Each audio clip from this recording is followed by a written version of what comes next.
Hi, ಎಲ್ರಿಗೂ ನಮಸ್ಕಾರ. ನನ್ನ ಯೂಟ್ಯೂಬ್ ಚಾನಲ್ಗೆ ಸ್ವಾಗತ. ಇವತ್ತು ನಾನು ಇಡಗುಂಜಿ ಮಹಾಗಣಪತಿ ದೇವಸ್ಥಾನಕ್ಕೆ ಬಂದಿದ್ದೀನಿ. ನಿನ್ನೆ ಸಂಜೆ 8-8:30 ಹೊರಟ್ವಿ. ಇಲ್ಲಿಗೆ ಬರೋವಷ್ಟೊತ್ತಿಗೆ ಮಾರನೇ ದಿವಸ ಮಧ್ಯಾಹ್ನ 12 ಗಂಟೆ ಆಯಿತು. ಬೆಳಗ್ಗೆ 6-6:30ಗೆ ದೇವ್ರ ದರ್ಶನ ಶುರುವಾಗುತ್ತೆ. ಮಧ್ಯಾಹ್ನ 1 ಗಂಟೆಗೆ ದೇವಸ್ಥಾನ ಕ್ಲೋಸ್ ಮಾಡ್ತಾರೆ. ನಾವಿಲ್ಲಿ ಬರೋದ್ರೊಳಗೇ 12-12:30 ಆಗೋಗ್ಬಿಟ್ಟಿತ್ತು. ಹಂಗಾಗಿ ಇನ್ನೂ ದೇವ್ರ ದರ್ಶನ ಮಾಡಿಲ್ಲ. ಬೇಗ ಫ್ರೆಶ್ ಅಪ್ ಆಗಿ ರೆಡಿ ಆದ್ವಿ. ಆದರೆ ಜೋರಾಗಿ ಮಳೆ ಬಂದ್ಬಿಟ್ಟು ಹಾಗಾಗಿ ದೇವಸ್ಥಾನದವರೆಗೂ ಹೋಗೋಕ್ಕೆ ಆಗಲಿಲ್ಲ. ಮಳೆ ಸ್ವಲ್ಪ ಕಡಿಮೆ ಆಗಲಿ ಅಂತ ನಿಂತ್ಕೊಂಡ್ವಿ. 1 ಗಂಟೆ ಹತ್ರ ಆಗೋಯ್ತು. 1 ಗಂಟೆಗೆ ಇಲ್ಲಿ ಊಟ ಸ್ಟಾರ್ಟ್ ಆಗುತ್ತೆ. ಊಟ ಮಾಡ್ಕೊಂಡು ಹೋಗಿ ಅಂತ ಹೇಳಿದ್ರು. ಅದಕ್ಕೆ ಇಲ್ಲಿ ಊಟ ಮಾಡೋಣ ಅಂತ ಬಂದ್ವಿ. ಇವಾಗ ಊಟ ಮಾಡ್ಕೊಂಡು ಇಲ್ಲೇ ಆಚೆಲಿ ಕೂತಿದ್ದೀವಿ. ನೋಡಿ, ಇಲ್ಲೇ ನಾವು ಊಟ ಮಾಡಿದ್ದು.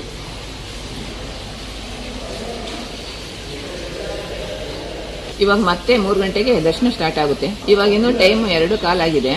3 ಗಂಟೆ ಆಗಲಿ ಅಂತ ವೇಟ್ ಮಾಡ್ತಾ ಇದ್ದೀನಿ. ಹಿಂದೆ ನೋಡಿ ವಾತಾವರಣ ಎಷ್ಟು ಚೆನ್ನಾಗಿದೆ, ತುಂಬಾ ಹಸಿರಾಗಿದೆ. ಎಷ್ಟು ದೊಡ್ಡ ದೊಡ್ಡ ಹಣ್ಣೆಲ್ಲ ಬಿಟ್ಟಿದೆ. ಇಲ್ಲಿಂದ ಇಳ್ಕೊಂಡು ಹೋಗಿ ತೋರಿಸ್ತೀನಿ. ಅಮ್ಮ, ಇವಾಗ ಹೆಂಗ್ ಮಾಡೋದು? ಇಲ್ಲೇ ದರ್ಶನ ಮುಗಿಸ್ಕೊಂಡು ಮುರುಡೇಶ್ವರಕ್ಕೆ ಹೋಗೋದಾ ಅಥವಾ ಇಲ್ಲೇ ಸ್ಟೇ ಮಾಡೋದಾ?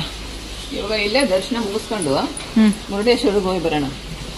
ಸ್ಟೇ ಮಾಡೋದು ಬೇಡ ಹಂಗಾದ್ರೆ? ಬೇಡ, ನೋಡೋಣ. ಗೊತ್ತಿಲ್ಲ ನನಗೂ ಏನು ಮಾಡೋದು ಅಂತ. ಲೇಟ್ ಆದ್ರೆ ಉಳ್ಕೋಬೇಕಾಗುತ್ತೆ, ಇಲ್ಲ ಅಂತಂದ್ರೆ ಇವತ್ತೇ ಹೋಗ್ಬೋದು ಅಂತ ಅನ್ಸುತ್ತೆ. ಸರಿ, ನೋಡೋಣ. ಇದೇ ನೋಡಿ, ನಾನು ಹೇಳಿದ ಹಲಸಿನ ಹಣ್ಣು ಬಿಟ್ಟಿದೆ. ಎಷ್ಟು ದೊಡ್ಡ ದೊಡ್ಡ ಹಲಸಿನ ಹಣ್ಣು ಇದೆ ನೋಡಿ. ಅಲ್ಲಮ್ಮ, ಇವಾಗ ನಾವು ಇಲ್ಲಿಂದ ದರ್ಶನ ಮಾಡೋದಕ್ಕೆ ಎಷ್ಟೊತ್ತಾಗುತ್ತೋ? ಇಲ್ಲಿಂದನಾ? ಏನಿಲ್ಲ, ಒಂದು 3 ಗಂಟೆಗೆ ಹೋದ್ರೆ ಒಂದು 4-4:30 ಒಳಗೆ ಮುಗಿಸ್ಕೊಂಡು ಆಮೇಲೆ ಮುರುಡೇಶ್ವರಕ್ಕೆ ಹೊರಟ್ಬಿಡೋಣ. ಹೌದಾ? ಸರಿ ಬಾಮ್ಮ, ಇಲ್ಲ ಒಂದು 5 ನಿಮಿಷ ಕೂತ್ಕೊಳ್ಳೋಣ. ಕೂತ್ಕೊಳ್ಳೋಣ, ಒಂದು 5 ನಿಮಿಷ.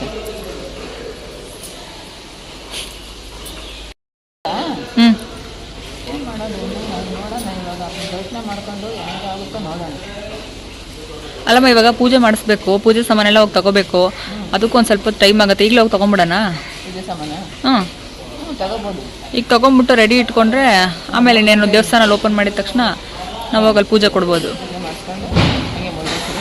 ಇವಾಗ ಇದನ್ನೆಲ್ಲ ಎತ್ಕೊಂಡು ಹೋಗ್ಬೇಕಾ ಅಥವಾ ಬೇರೆ ಎಲ್ಲಾದ್ರೂ ಇಟ್ಬಿಟ್ಟು ಹೋಗ್ಬೋದಾ? ಇಡ್ಬೋದು, ಎಲ್ಲಾದ್ರೂ ಅಂತ ಅವ್ನು ಕೇಳಿ ಇಡ್ಬೋದು. ಅಯ್ಯೋ, ಅವ್ರು ಮತ್ತೆ ಅದೆಲ್ಲ ಮೊಬೈಲ್ ತಗೊಂಡೋಗಿ ದುಡ್ಡು ತಗೊಂಡೋಗಿ ಅಂತೆಲ್ಲ ಹೇಳ್ತಾರೆ. ಡಬಲ್ ಎತ್ಕೊಂಡು ಹೋಗ್ಬಿಡೋಣ ಬಿಡು. ಹಾಂ ಸರಿ, ಹೊಡೋಣ. ಬಾಮ್ಮ ಬೇಗ. ಹಾಂ, ಅದೇ ಹುಷಾರಾಗಿ ಬಾ. ಒಂದನ್ನು ಇಟ್ಕೊಳ್ಳ. ಗರ್ಕೆ ಪತ್ರ ಕೊಟ್ಬಿಡಿಲ್ಲ ಅಂದರೆ, ಇಲ್ಲಾಂದ್ರೆ ಅದನ್ನ ಕೊಟ್ಬಿಡು. ಆ ಬ್ಯಾಗ್ ಕೊಟ್ಬಿಡು ನನ್ನ ಕೈಲಿ. ಈ ಬ್ಯಾಗು. ಹಾಂ, ಇಲ್ಲಾಂದ್ರೆ ವ್ಯಾನಿಟಿ ಬ್ಯಾಗ್ ತಂದ್ರು. ಎಲ್ಲ ವ್ಯಾನಿಟಿ ಬ್ಯಾಗ್ ಅದನ್ನು ನೀನು ಹಾಕೊಂಡಿದ್ಯಾ? 2:30 ಆಯ್ತು. ಅದಕ್ಕೆ ಹಣ್ಣು ಕಾಯಿ ತಗೋಣ ಅಂತ ಹೋಗ್ತಾ ಇದ್ವಿ. ಗೋಕರ್ಣ ಮುಗಿಸ್ಕೊಂಡ್ ಬಂದು ಮುರುಡೇಶ್ವರ ನೋಡ್ಕೊಂಡು ಹಿಂಗ ಹತ್ಬೋದು ಅಂತ ಫಸ್ಟ್ ಬೆಳಿಗ್ಗೆ ಗೋಕರ್ಣಗ್ ಹೋಗಿ ಗರ್ಕೆ ಪತ್ರೆಗೆ. ಗರ್ಕೆಯಲ್ಲಿ ನಾವು ಬೆಂಗಳೂರಿಂದ ಬಂದಿದ್ದೀವಿ ಸರ್. ಅಯ್ಯೋ ಇಲ್ಲ, ನಮಗೂ ದೂರನೇ. ನೆನ್ನೆ ಎಲ್ಲ ಎಂಟರ್ ನೈಟ್ ಟ್ರಾವೆಲ್ ಮಾಡಿದೀವಿ. ಬಾಳೆಹಣ್ಣು ಏನೋ ಐತೆ ಅಂತ.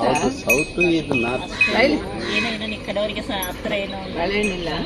ಮತ್ತೆ ಬೆಂಗಳೂರು ಬಂದು ಈಸ್ಟ್ಗೆ ಆಗ್ತದೆ. ಈ ಮಳೆ ಬೇರೆ ಬಂದ್ಬಿಟ್ಟಲ್ಲ. ನೋಡು ಮಳೆ ನಮ್ಗೆ ಗೊತ್ತಾನೆ, ಬಿಟ್ಬಿಡು. ಏ ಇಲ್ಲ, ಏನು ಓಡಪ್ಪ. ಪೂಜೆ ಮಾಡಿಸಿಲ್ಲ ಇನ್ನೂ. ಏನಿಲ್ಲ, ಇಲ್ಲಿ ಬರೀ ಬ್ಯಾಗ್ ಇದೆ ಅಷ್ಟೇ. ಹುಡ್ಕೊಂಬರ್ತಾವ ನಿನ್ನೆ ಮಮ್ಮಿ. ಬರೀ ಬ್ಯಾಗ್ ಕಾಣೋದು. ಬಾಳೆಹಣ್ಣು ಐತೆ ಅಂತ ಅವನು. ಅಮ್ಮ, ಅದ್ ಹಂಗೆ ಹೋಗ್ಬಿಟ್ಟು ಕವರ್ ತಿನ್ಕೊಳ್ತು. ಕವರೇ ತಿಂತ ಬಂತು. ಬಾಳೆಹಣ್ಣು ಐತೆ ಅಂತ ಪೂಜೆ ಮಾಡಿಸಿ. ಏ ನೋಡು, ಏನೋ ತಿನ್ನುತ್ತದು. ಬೈಲಿ ಅಲ್ಲೇನೋ ಕೊಡ್ಸಿ. ಬೈಲಿ ಕವರ್ ಗಿವರ್ ತಿನ್ನುತ್ತೆ. ಏನ್ ಸಿಗುತ್ತೆ ಅದನ್ನೆಲ್ಲ ತಿಂತೀಯ? ಬೈಲ್. ಪೂಜೆ ಮಾಡ್ತಿದ್ರೆ ಬಾಳೆಹಣ್ಣು ಇರೋದು ಕೊಡ್ಬೋದಿತ್ತು. ಪಾಪ ಏನು ಇಲ್ಲ. ಕವರ್. ಇವಾಗ ಇನ್ನು ದೇವಸ್ಥಾನಕ್ಕೆ ಹೋಗ್ತಾ ಇದೀವಿ ದರ್ಶನ ಮಾಡೋದಕ್ಕೆ ಅಂತ. ಪೂಜೆ ಮಾಡಿಸ್ಕೊಂಡ್ ಬಂದಿರೋದು ಅಟ್ಲೀಸ್ಟ್ ಏನಾದ್ರು ಇದ್ರೂ ಕೊಡ್ಬೋದಿತ್ತು. ಪಾಪ ಅದ್ ಬ್ಯಾಗ್ನೇ ನೋಡುತ್ತೆ. ಅದೇ ಏನೋ ಐತೆ ಅಂತ ನೋಡ್ತಾನೆ. ಇಲ್ಲೋಡಮ್ಮ, ಇಲ್ಲೂ ಎಷ್ಟೊಂದಿದೆ ಹಸುಗಳು.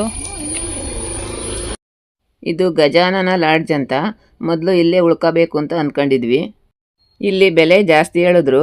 ಚೌಕಾಸಿ ಮಾಡೋಕ್ಕೆ ಪ್ರಯತ್ನ ಪಟ್ವಿ, ಆದರೆ ಆಗಲಿಲ್ಲ. ಇಲ್ಲಿ ನೀರಾಗಲಿ ಕರೆಂಟ್ ಆಗಲಿ ಎಲ್ಲ ಅನುಕೂಲ ಇತ್ತು. ಆಚೆಯಿಂದ ನೋಡಿದಾಗ ಲಾಡ್ಜು ಕೂಡ ಚೆನ್ನಾಗಿ ಕಾಣಿಸ್ತಾ ಇತ್ತು. ನಮಗೆ ಇಲ್ಲೇ ತಗೋಬೇಕು ಅಂತ ಆಸೆ ಇತ್ತು, ಆದರೆ ನಮ್ಮ ರೇಟ್ಗೆ ಅವ್ರು ಕೊಡಲಿಲ್ಲ. ಇದೆಲ್ಲ ಲಾಡ್ಜ್ ಹತ್ರ ಇರೋವಂಥ ಅಂಗಡಿಗಳು. ಒಂದು ಅಂಗಡೀಲಿ ಕಪ್ಪೆಚ್ಚು ಪಂಟಿಸಿರೋವಂಥ ಕನ್ನಡಿಗಳಿತ್ತು. ಅದು ನಂಗೆ ತುಂಬ ಇಷ್ಟ ಆಯಿತು. ಆದರೆ ಅಂಗಡಿ ನೋಡಿದರೆ ಕ್ಲೋಸ್ ಮಾಡಿದರು. ಇದು ಓಂಕಾರ ಲಾಡ್ಜ್. ಮೊದಲು ನಾವು ಬಂದ ತಕ್ಷಣ ಲಾಡ್ಜ್ ಹುಡುಕ್ತಾ ಇದ್ವಿ. ದೇವಸ್ಥಾನದ ಲಾಡ್ಜೇ ಇದೆ ಹೋಗಿ ಅಂತ ಹೇಳಿದ್ರು. ದೇವಸ್ಥಾನದ ಲಾಡ್ಜಲ್ಲಿ ನೀರಿಂದ ಏನೋ ಪ್ರಾಬ್ಲಮ್ ಇದೆ ಅಂತ ಹೇಳಿದ್ರು. ನೀರಿನ ಪೈಪ್ ಒಡೆದೋಗಿದೆ, ಹಂಗಾಗಿ ರೂಮ್ ಕೊಡೋಕ್ಕಾಗಲ್ಲ ಅಂತ ಹೇಳಿದ್ರು. ಫ್ರೆಶ್ ಅಪ್ ಆಗೋಕ್ಕೆ ನಾವು ಅವ್ರ ಹತ್ರ ತುಂಬ ರಿಕ್ವೆಸ್ಟ್ ಮಾಡ್ಕೊಂಡ್ವಿ. ಹೇಗೋ ನೀರಿನ ವ್ಯವಸ್ಥೆ ಮಾಡಿಕೊಟ್ರು. ಬಂದ ತಕ್ಷಣ ಲಾಡ್ಜ್ ಹುಡ್ಕೊಂಡು ಬರ್ತಾ ಇದ್ವಿ. ಇಲ್ಲಿ ಓಂಕಾರ ಅಂತ ಒಂದು ಲಾಡ್ಜ್ ಇದೆ ಅಂತ ಹೇಳಿದ್ರು.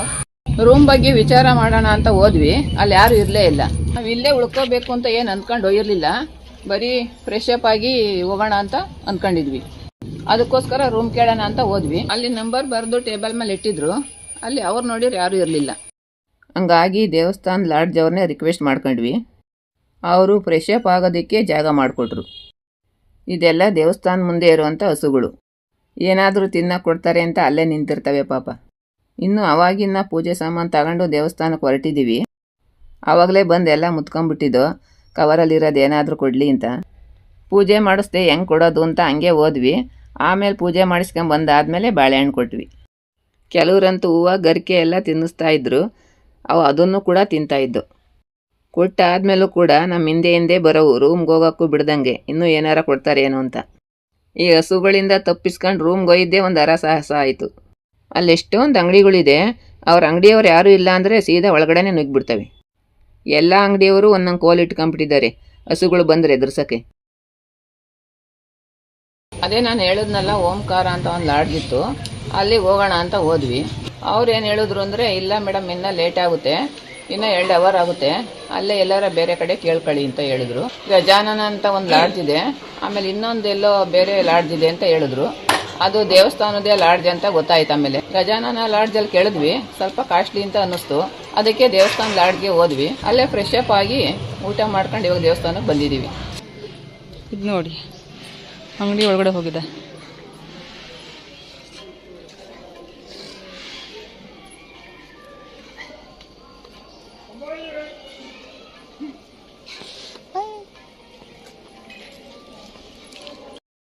ಇದೇ ನೋಡಿ ದೇವಸ್ಥಾನ. ಆಚೆ ಸ್ವಲ್ಪ ಮಳೆ ಬರ್ತಾ ಇತ್ತು. ಇಡಗುಂಜಿ ಗಣೇಶನ ವಿಗ್ರಹ ಇದೆಯಲ್ಲ, ಅದು ಕಪ್ಪು ಶಿಲಾ ವಿಗ್ರಹ. ಈ ಗಣೇಶ ಬಂದು ಪೀಠದ ಮೇಲೆ ನಿಂತಿದೆ. ಆಮೇಲೆ ಗಣೇಶಂಗೆ ಆಭರಣ ಇದೆ. ಬೇರೆ ಗಣೇಶನ ಫೋಟೋದಲ್ಲಿ ನೋಡಿದ್ರೆ 4 ಕೈ ಇದೆ, ಆದರೆ ಈ ಗಣೇಶನಿಗೆ 2 ಕೈ ಇರೋದು. ಗಣೇಶನಿಗೆ ಏಕದಂತ ಅಂತ ಕರೀತಾರೆ, ಅಂದರೆ 1 ದಂತ ಇದೆ ಅಂತ. ಆದರೆ ಈ ದೇವಸ್ಥಾನದಲ್ಲಿರುವಂಥ ಗಣೇಶನಿಗೆ 2 ದಂತ ಇದೆ. ಎಡಗೈಯಲ್ಲಿ ಮೋದಕ ತುಂಬಿರುವಂಥ ಪಾತ್ರೆ ಹಿಡ್ಕೊಂಡಿದೆ. ಸೊಂಡ್ಲು ಎಡಮುರಿಯಲ್ಲಿದ್ದು ಮೋದಕ ತಿಂತಾಯಿದೆ. ಆಮೇಲೆ ಈ ಗಣೇಶನ ಹೊಟ್ಟೆಗೆ ನಾಗರ ಇಲ್ಲ, ತಲೆ ಹಿಂದೆ ಕೂದಲರಡಿದೆ. ಆಮೇಲೆ ಜೋಲು ಹೊಟ್ಟೆ ಇದೆ, ಅದು ಮೊಣಕಾಲ್ವರೆಗೂ ಇದೆ. ಇವಾಗ ದರ್ಶನ ಮಾಡ್ಕೊಂಡು ಈಚೆ ಬಂದಿದ್ದೀವಿ. ಇವತ್ತು ಇಲ್ಲೇ ಉಳ್ಕೊಳ್ಳೋಣ ಅಂತ ಡಿಸೈಡ್ ಮಾಡಿದ್ದೀವಿ. ಇವಾಗ ಹೋಗಿ ಯಾವುದಾದ್ರೂ ಲಾಡ್ಜ್ ಹುಡುಕ್ಬೇಕು. ಇವಾಗ ಓಂಕಾರ ಲಾಡ್ಜಲ್ಲಿ ಉಳ್ಕೊಳ್ಳೋದ, ಅಥವಾ ಗಜಾನನ ಲಾಡ್ಜಲ್ಲಿ ಉಳ್ಕೊಳ್ಳೋದ, ಇಲ್ಲ ದೇವಸ್ಥಾನದ ಲಾಡ್ಜಲ್ಲಿ ಉಳ್ಕೊಳ್ಳೋದ ಅಂತ ಯೋಚನೆ ಮಾಡ್ತಾಯಿದ್ದೀನಿ. ಒಂದು ಲಾಡ್ಜಲ್ಲಿ ನೀರಿನ ಸಮಸ್ಯೆ ಇದೆ ಅಂತ ಹೇಳಿದ್ರು, ಇನ್ನೊಂದು ಲಾಡ್ಜಲ್ಲಿ ರೇಟ್ ಜಾಸ್ತಿ ಹೇಳಿದ್ರು. ಹಂಗಾಗಿ ಏನು ಮಾಡೋದು ಅಂತ ಯೋಚನೆ ಮಾಡ್ತಾಯಿದ್ದೀನಿ. ನೋಡೋಣ ಯಾವ್ದು ಸಿಗುತ್ತೆ ಅಂತ. ಸಿಕ್ಕಾಗ ರೂಮ್ ಹೇಗಿದೆ ಅಂತ ನಿಮಗೆ ತೋರಿಸ್ತೀನಿ. ದೇವಸ್ಥಾನದಲ್ಲಿ ರಾತ್ರಿ ಊಟ ಇಲ್ವಂತೆ, ಅದಕ್ಕೆ ಇವಾಗ ಹೋಟ್ಲಿಗೆ ಹೋಗ್ತಾ ಇದ್ದೀವಿ. ಕೊಟ್ಟಿಲ್ವ ಹೋಗ್ಲೇನ? ನಡಿ ನಡಿ ನಡಿ ನಡಿ ನಡಿ ನಡಿ, ಆ ಕಡೆ ನಡ್ಬಿಡು ನಿಂತ್ಕೊಬಿಡಲ್ಲಿ. ಏಯ್ ಬುದ್ಧದು ಬಾ. ಹೋಟ್ಲಲ್ಲಿ ಊಟಕ್ಕೆ ಬಂದಿದ್ವಿ. ಅವ್ರು ಊಟ ಇಲ್ಲ ಅಂತ ಹೇಳಿದ್ರು, ಹಂಗಾಗಿ ಬರೀ ಪಕೋಡನೇ ತಿಂದ್ವಿ. ತಲೆನೋವು ಬಂದಂಗಾಯಿತು, ಅದಕ್ಕೆ ಕಾಫಿ ಕುಡ್ಕೊಂಡು ರೂಮ್ಗೆ ಹೋಗ್ತಾ ಇದ್ವಿ. ಹೋಗ, ಸುಮ್ಮನೆ ಹಿಂದೆ ಬರಬೇಡ. ಒಂದೇ ಒಂದು ಬಾಳೆಹಣ್ಣು ಕೊಟ್ಟಿದ್ದು, ತಲೆ ತಿಂತಾನೆ ಅವನೇ. ಏಯ್ ಹೋಗ ಕಡೆ. ಓಂಕಾರ ಲಾಡ್ಜ್ನ ಒಪ್ಕೊಂಡಿದ್ದೀವಿ. ಇವತ್ತು ರಾತ್ರಿ ಅಲ್ಲೇ ಉಳ್ಕೊಂತೀವಿ. ರೂಮ್ ಹೇಗಿದೆ ಅಂತ ತೋರಿಸ್ತೀವಿ. ಇನ್ನೇನು ಒಂದು 5 ನಿಮಿಷ ರೂಮ್ ಹತ್ರ ಹೋಗ್ತಾ ಇದ್ದೀವಿ. ಇದೇ ನಮ್ಮ ಲಾಡ್ಜು. ಈ ಲಾಡ್ಜ್ ಪಕ್ಕ ಯಾವಾಗಲೂ ನೀರು ಹರಿತಾ ಇರುತ್ತೆ. ಇದೇ ಒಳಗಡೆ ಹೋಗೋ ದಾರಿ. ಇಲ್ಲಿ ತುಂಬ ಮಳೆ ಬರ್ತಾನೆ ಇದೆ. ಕರೆಂಟು ಇದ್ದರೂ ಇರ್ಬೋದು ಅಥವಾ ಹೋದ್ರೂ ಹೋಗ್ಬೋದು ಅಂತ ಹೇಳಿದ್ದಾರೆ. 3 ರೂಮ್ ಬುಕ್ ಆಗಿದ್ರೂ ಜನ್ರೇಟ್ರ್ ಆನ್ ಮಾಡ್ತೀವಿ ಅಂತ ಹೇಳಿದರು. ಒಂದೇ ಒಂದು ರೂಮ್ಗೋಸ್ಕರ ನಾವು ಜನ್ರೇಟ್ರ್ ಆನ್ ಮಾಡಲ್ಲ ಅಂತ ಹೇಳಿ ನಮಗೆ ರೂಮ್ ಕೊಟ್ಟಿದ್ದರು. ದೇವಸ್ಥಾನದ ಲಾಡ್ಜಲ್ಲಿ ನೀರಿಲ್ಲ ಅಂತ ಹೇಳಿದ್ರು, ಹಂಗಾಗಿ ಅದು ಬೇಡ ಅಂತ ಬಂದ್ವಿ. ಆಮೇಲೆ ಗಜಾನನ ಲಾಡ್ಜ್ಗೆ ಹೋದ್ವಿ. ಅದು ತುಂಬ ಕಾಸ್ಟ್ಲಿ ಅನ್ನಿಸ್ತು, ಹಂಗಾಗಿ ಬೇಡ ಅಂತ ಬಂದ್ವಿ.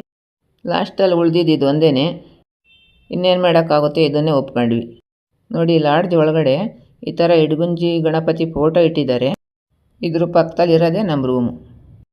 ಇಡಗುಂಜಿ ಗಣಪತಿಯಿಂದ ನಾವು ಮುರುಡೇಶ್ವರಿಗೆ ಹೋದ್ವಿ. ಆ ದೇವಸ್ಥಾನದಲ್ಲೂ ಒಂದು ವಿಡಿಯೋ ಮಾಡಿದ್ದೀವಿ. ಆ ವಿಡಿಯೋದಲ್ಲಿ ಈ ರೂಮ್ ಹೇಗಿದೆ ಅಂತ ತೋರಿಸಿದ್ದೀನಿ. ಈ ವಿಡಿಯೋ ತುಂಬ ದೊಡ್ಡದಾಗಿಬಿಡುತ್ತೆ ಅಂತ ಅನ್ನಿಸ್ತು. ಅದಕ್ಕೆ ಆ ವಿಡಿಯೋದಲ್ಲಿ ರೂಮ್ ಹೇಗಿದೆ ಅಂತ ತೋರಿಸ್ತೀನಿ. ಅವ್ರು ಹೇಳ್ದಂಗೆ ಮಳೆ ಬಂದ ಕರೆಂಟ್ ಏನೋ ಹೋಯಿತು, ಆದರೆ ಬರೀ ಹಾಲಲ್ಲಿ ಹೋಯಿತು ಕರೆಂಟು. ಟಾಯ್ಲೆಟಲ್ಲಿ ಹಾಗೆ ಇತ್ತು, ಹಾಗಾಗಿ ಫುಲ್ ಕತ್ಲೆ ಏನೂ ಆಗಿರಲಿಲ್ಲ. ಅದಕ್ಕೆ ಏನು ಭಯ ಆಗಲಿಲ್ಲ. ಇದು ನೋಡಿ, ದೇವಸ್ಥಾನ ಕಡೆಯಿಂದ ಪ್ರಸಾದ ಕೊಡ್ತಾರಲ್ಲ, ಆ ಕಡೆ ಹೋಗೋ ದಾರಿ. ದೇವಸ್ಥಾನಕ್ಕೆ ಬರೋವಾಗ ಬ್ರಷ್ ತರದೇ ಮರ್ತೋಗ್ಬಿಟ್ಟಿದ್ವಿ. ಹಂಗಾಗಿ ಇವಾಗ ಅಂಗಡಿಗೆ ಬಂದು ಬ್ರಷ್ ತಗೊತಾಯಿದ್ವಿ. ಈ ಜಾಗ ದೇವಸ್ಥಾನದಲ್ಲಿ ಅನ್ನ ಪ್ರಸಾದ ಕೊಡೋ ಅಂಥ ಜಾಗ.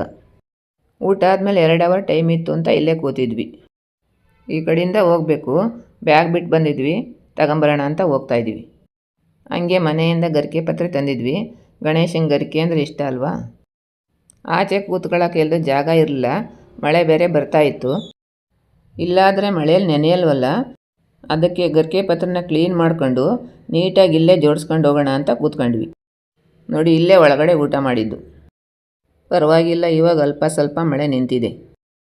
ಇದು ಕೈ ತೊಳೆಯೋಂಥ ಜಾಗ.